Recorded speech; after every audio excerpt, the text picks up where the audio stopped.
আসসালামু আলাইকুম বন্ধুরা, সবাই কেমন আছেন? আশা করি সবাই ভালো আছেন। বন্ধুরা, আজকে আমি আরও একটি রেসিপি নিয়ে চলে এসেছি। আজকে আমি তৈরি করে দেখাবো দারুণ মজার একটা পিঠা বা নাস্তার রেসিপি বা বনরুটিও বলতে পারেন। তবে এইটা একটা আলাদা মজার একটা রেসিপি। আমি আজকে তৈরি করব এই রেসিপিটি সাদা তিল দিয়ে। আপনারা শুধু দেখতে থাকেন। এমন একটা রেসিপি তৈরি করে চায়ের সাথে অথবা মধুর সাথে, তা না হলে চিনি শিরার সাথে খেতে যে কী মজার হয়ে থাকে সেটা আমি তৈরি করে দেখাবো। আর বিশেষ করে এই রেসিপিটি সবচেয়ে বেশি পছন্দ করে বাচ্চারা। বাচ্চাদের টিফিনে রাখলে তারা অনেক বেশি মজা করে খায় আর বারবার রিকোয়েস্ট করতে থাকে এমন একটা রেসিপি প্রতিদিন তৈরি করে দেওয়ার জন্য। চলুন বন্ধুরা, কথা না বাড়িয়ে আমি মূল ভিডিওতে চলে যাচ্ছি। তার আগে বলছি, প্লিজ বন্ধুরা, ভিডিওটি দেখার শুরুতে একটা লাইক দিয়ে সম্পূর্ণ ভিডিওটি দেখার চেষ্টা করেন। আর ভালো লাগলে চ্যানেলটি সাবস্ক্রাইব করে রাখেন। আর যদি কোনো নতুন বন্ধু এসে থাকেন তাহলে প্লিজ বন্ধুরা আপনারাও সম্পূর্ণ ভিডিওটি দেখার চেষ্টা করবেন। এখন আমি মূল ভিডিওতে চলে আসলাম। বন্ধুরা, আজকের রেসিপি তৈরি করার জন্য নিয়েছি একটা মিক্সিং বোল, তারপর নিয়ে নিচ্ছি 2 কাপ ময়দা। বন্ধুরা, ময়দার পরিবর্তে আপনারা চাইলে আটা দিয়েও তৈরি করতে পারেন, তবে আমি ময়দা দিয়ে তৈরি করে নিচ্ছি। তারপর দিয়ে দিচ্ছি স্বাদ মতো লবণ। লবণ দেওয়া হয়ে গেলে এখানে আমি অ্যাড করে দেব ইস্ট। বন্ধুরা, এই রেসিপির মূল উপকরণটা হচ্ছে ইস্ট। ইস্ট না দিলে অনেক বেশি ফুলবে না। আর এটা হচ্ছে যে কোনো মুদি শপে পেয়ে যাবেন, 40 টাকা দাম রাখবে। তারপর দিয়ে দিচ্ছি একটি ডিম। ডিম দেওয়া হয়ে গেলে আমি এখন উপকরণগুলো মিশিয়ে নেওয়ার চেষ্টা করব। আমি হাতের সাহায্যে মিশিয়ে নিব। তার আগে একটু হালকা কুসুম গরম পানি দিয়ে দিচ্ছি, দিয়ে তারপর আমি মিশিয়ে নিব। বন্ধুরা, অল্প অল্প করে হালকা কুসুম গরম পানি দিয়ে তারপর উপকরণটা ভালোভাবে মিশিয়ে নিয়ে সুন্দর একটা ডো তৈরি করে নিতে হবে। বন্ধুরা, আপনারা একটু দেখে বুঝে নেওয়ার চেষ্টা করেন। দেখেন আমি কিভাবে মিশিয়ে নিচ্ছি। অল্প অল্প করে হালকা কুসুম গরম পানি অবশ্যই দিতে হবে। আর এখানে নর্মাল পানি দিয়ে কোনোভাবেই ডোটা গুলতে হবে না, এতে করে ফুলবে না। তার জন্য হালকা কুসুম গরম পানি দিয়ে গুলে নিতে হবে। বন্ধুরা, আমি কিছুক্ষণ মেশানোর পর এই অবস্থায় চলে এসেছি। আমি আরও কিছুটা সময় মিশিয়ে নিব। বন্ধুরা, আপনারা চাইলে এখানে 1 টেবিল চামচ তেল এড করে দিতে পারেন, তবে আমি দিচ্ছি না। আমারটা মিশানো হয়ে গেছে। এখন আমি হাতের সাহায্যে একটু গোল করে নেব। গোল করে এটাকে রেস্টে রাখবো পুরো 10 মিনিটের জন্য। চুলার কাছে রেখে দিব আমি। আপনারা চাইলে রোদে রাখতে পারেন, তবে বন্ধুরা এই ডোটাকে অবশ্যই গরম জায়গায় রাখতে হবে। চুলা অথবা রোদে বা গরম পানির ভাপের ওপর রেখে দিলে অনেক বেশি ফুলে যাবে। দেখেন আমার গোল করে নেওয়া হয়ে গেছে। এখন একটা ঢাকনা দিয়ে ঢেকে 10 মিনিটের জন্য রেস্টে রেখে দেব চুলার কাছে। চুলার কাছে যেহেতু তাপটা অনেকটা বেশি, আমি চুলার কাছে রেখে দিব। 10 মিনিট পর ফিরে এসে দেখাবো 10 মিনিট পর কতটা ফুলে গিয়েছে। বন্ধুরা, আমি 10 মিনিট পর চলে আসলাম। এখন আমি ঢাকনাটা তুলে দেখাচ্ছি 10 মিনিট পর এই ময়দার ডোটা কতটা ফুলে গিয়েছে। দেখেন অনেকটা সেট হয়ে গিয়েছে। আমি একটু হাত দিয়ে ধরে দেখাচ্ছি, তবে হাত দিয়ে ধরার আগে হাতে একটু তেল লাগিয়ে নিতে হবে, তা না হলে হাতে লেগে যাওয়ার সম্ভাবনাটা অনেকটা বেশি থাকে। দেখেন আমার হাতে কিন্তু একটুও লেগে যায়নি, কারণ আমি তেল লাগিয়ে নিচ্ছি। হালকা একটু বাতাসটা বের করে গোল করে নিচ্ছি। এখন একটা বোর্ডের উপর তুলে নিব। তুলে তারপর আমি আজকের রেসিপিটা তৈরি করে নেব। বন্ধুরা, অবশ্যই যে কোনো বোর্ডের তুলে নেওয়ার আগে বোর্ডটাকে ভালোভাবে ক্লিন করে নেওয়ার চেষ্টা করবেন, তা না হলে ময়দার গায়ে অনেকটা ময়লা উঠে আসবে আর খেতেও ভালো লাগবে না, দেখতেও ভালো লাগবে না, একেবারে অপরিষ্কার হয়ে যাবে। একটু হালকা ময়দা দিয়ে আমি ময়দার উপর এভাবে করে রেখে একটু বেলনা দিয়ে বেলে মোটা সাইজের একটা রুটি করে নিব। বন্ধুরা, রুটিটাকে অতিরিক্ত বড় করতে যাবেন না, তা না হলে এই নাস্তাগুলো ভাজতে অনেকটা কঠিন হয়ে যাবে। যেহেতু ফুলে ডবল হয়ে যায়, তার জন্য ফ্রাই প্যান অথবা কড়াইয়ে ধরতে অসুবিধা হবে। বন্ধুরা, দেখেন আমি রুটিটাকে মিডিয়াম সাইজে বানিয়ে নিচ্ছি। আর মোটাটা কেমন রেখেছি একটু দেখে বুঝে নেওয়ার চেষ্টা করেন। আমার রুটি বানানো কিন্তু হয়ে গিয়েছে। এখন আমি একটা ছুরির সাহায্যে রুটিগুলো শেপ দিয়ে দিব। আমি নাস্তাগুলো তৈরি করব এই রুটি থেকে। তার আগে একটু হালকা পানি দিয়ে দিচ্ছি, এখানে একটা জিনিস অ্যাড করব বলে। এখানে আমি অ্যাড করে দেব সাদা তিল। আর সাদা তিলের পরিবর্তে আপনারা চাইলে কালো তিল দিতে পারেন, তবে সাদা তিলের ভালো একটা ফ্লেভার পাওয়া যায়, তার জন্য আমি সাদা তিলটা অ্যাড করছি। এটা হচ্ছে যে কোনো মুদির দোকানে গেলেই সাদা তিলের কথা বললেই পাওয়া যাবে। সেটা তাদের দাম অনুযায়ী এটা রেখে দিব। আপনারা অল্প করে কিনে নিয়ে এসে তারপর বানিয়ে নিতে পারবেন। তারপর আবারও একটু বেলনা দিয়ে বেলে দিচ্ছি। বন্ধুরা, তিল অ্যাড করার আগে অবশ্যই একটু পানি অ্যাড করে দিবেন, তা না হলে সেট হতে অনেকটা কষ্ট হবে।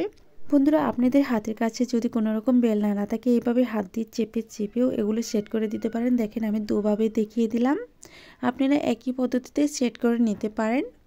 তো বন্ধুরা, এখন আমি একটা ছুরি দিয়ে এই নাস্তাগুলো শেপ দিয়ে দিচ্ছি। দেখেন আমি প্রথমে এইভাবে করে 4টি ভাগে ভাগ করে নিলাম। তারপর আমি প্রতিটি ভাগ থেকে একটা করে নাস্তা এভাবে করে তুলে নিব। এই যে দেখেন আমি প্রথমে শেপগুলো দিয়ে দিচ্ছি, এখন আমি ভালোভাবে কেটে নিব। তো দেখেন এই যে আমি কেটে নিচ্ছি। আপনারা চাইলে গোল করে বানিয়ে নিতে পারেন, আপনাদের পছন্দ মতো নাস্তাগুলো ডিজাইন দিয়ে দিতে পারেন, তবে আমার কাছে এইভাবে বানালে ভালো লাগছে দেখতে, তার জন্য আমি এভাবে তৈরি করে নিচ্ছি।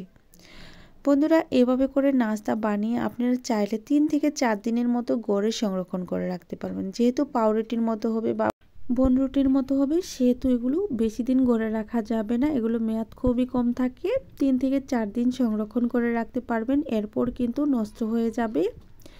বন্ধুরা দেখেন আমার কেটে নেওয়া হয়ে গেছে, এখন আমি একটা একটা করে তুলে একটা প্লেটের উপর তুলে নিব। দেখেন কতটা সুন্দর লাগছে, আর এগুলো ভেজে নেওয়ার পর আরও বেশি সুন্দর লাগবে, যেটা আপনারা দেখলেই বুঝতে পারবেন।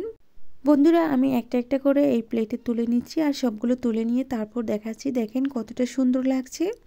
আর এগুলো ভেজে নেওয়ার জন্য এখন আমি চুলায় চলে যাব। তার জন্য চুলায় আগে থেকে একটা ফ্রাই প্যান বসিয়ে রেখেছি, আর সেই ফ্রাই প্যানে পর্যাপ্ত পরিমাণে তেল দিয়ে তেলটাকে হালকা আঁচে গরম করে নিয়ে, আর সেই গরম তেলে একটা একটা করে ছেড়ে দিয়ে সবগুলো পিঠা বা নাস্তা ভেজে নিব। দেখেন সবগুলো কতটা সুন্দর লাগছে। এখন আমি চুলায় চলে যাচ্ছি।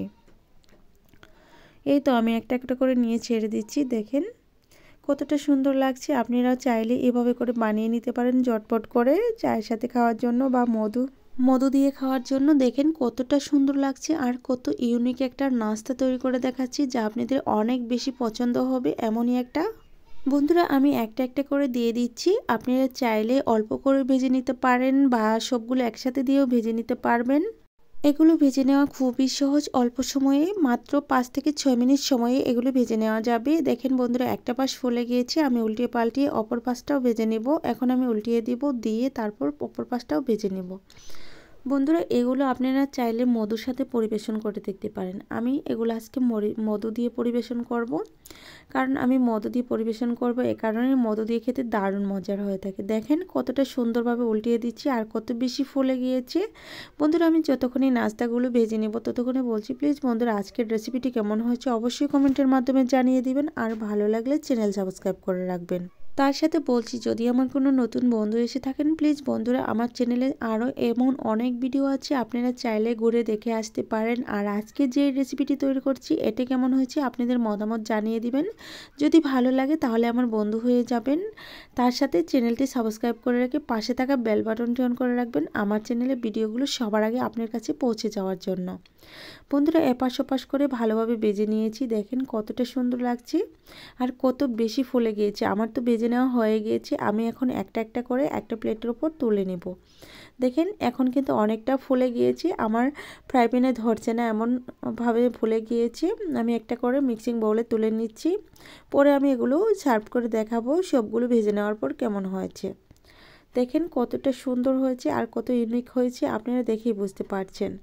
এখন আমি সবগুলো একসাথে করে নিয়ে চলে এসে দেখাবো সবগুলো ভেজে নেওয়ার পর কেমন হয়েছে, আর ভেতরটা কতটা ফুলকো হয়েছে।